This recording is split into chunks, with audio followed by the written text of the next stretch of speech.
अगर आप कार्तिक स्नान करते हैं तो तुलसी सींचने के बाद आप तुलसी जी की कथा अवश्य सुनें। ध्यान रखें कि तुलसी जी को सुबह सूर्य उदय के समय सींचें और शाम को घी का दीपक जलाएं और तुलसी जी की कथा कहानी अवश्य सुनें। तुलसी जी की एक प्राचीन कथा के अनुसार एक गांव में एक बुढ़िया माई रहती थीं। वह कार्तिक मास में नित्य नियम से नदी पर स्नान करती और तुलसी जी को सींचती और तुलसी माता से कहती हैं, तुलसी माता सबकी दाता, मैं बिरला सींचूं तू कर निस्तार मेरा।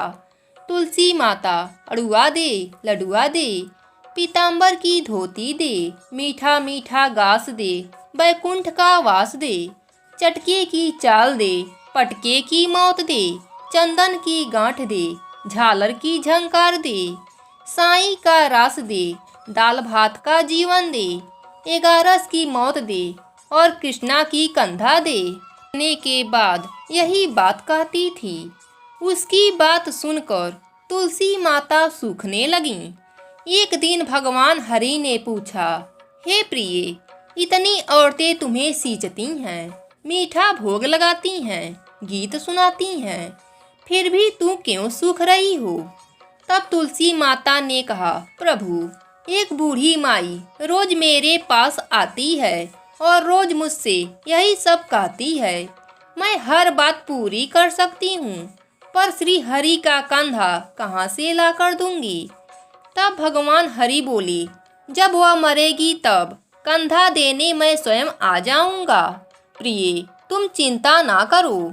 कुछ दिनों बाद बुढ़िया माई का देहांत हो गया।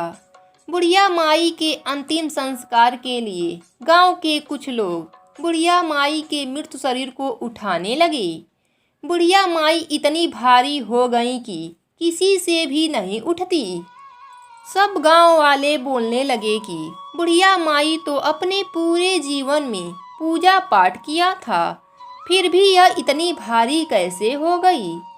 उधर बूढ़े ब्राह्मण के रूप में भगवान हरि स्वयं वहां आ गए और पूछने लगे कि क्या हुआ? तब सभी कहने लगे, बुढ़िया माई का शरीर उठ नहीं रहा है। लगता है यह पाप भी बहुत करती थी, इसलिए यह मरने के बाद भारी हो गई है। तब भगवान के रूप में प्रभु बोले, मुझे इसके कान में एक बात कहने दो, शायद उठ जाए। लोग बोले, ठीक है, आप भी प्रयास कर लो। भगवान बुढ़िया माई के कान में कहने लगे, बुढ़िया माई, मन की निकाल ले, अड़ुआ ले, गड़ुआ ले, पीताम्बर की धोती ले, मीठा मीठा घास ले, बैकुंठ का वास ले, चटके की चाल ले, पटके की मौत ले, चंदन की गांठ ले, झालर की झंकार ले, दाल भात का जीवन ले, 11 की मौत ले और ले श्री हरि का कंधा भी ले ले। इतना कहते ही बुढ़िया माई हल्की हो गई। भगवान अपने कंधे पर उसे ले गए। बुढ़िया माई को मुक्ति मिल गई और वह श्री हरि के साथ बैकुंठ चली गईं। हे तुलसी माई, जैसे आपने बुढ़िया माई पर अपनी कृपा करी, वैसे ही अपने सभी भक्तों पर करना।